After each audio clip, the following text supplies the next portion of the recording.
Pour savoir quels leviers seront les plus impactants sur votre élevage, il faut que vous fassiez un diagnostic CAP2ER.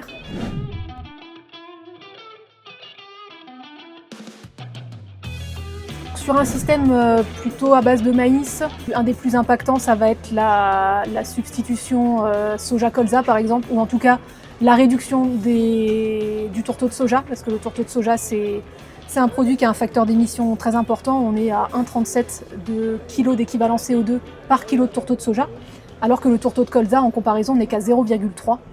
Et donc substituer du tourteau de soja par du tourteau de colza, c'est relativement facile techniquement avec quelques précautions sur les hauts niveaux de production, mais c'est réalisable et ça permet de réduire l'impact sur la simulation qu'on a fait. On réduit de 7% les émissions. Ça va être la méthanisation des effluents. C'est le levier le plus impactant. Tout le méthane lié à la gestion des effluents va être non émis dans l'atmosphère et en plus valorisé. C'est pas forcément le plus facile à mettre en place évidemment, mais en termes d'impact, c'est le plus important.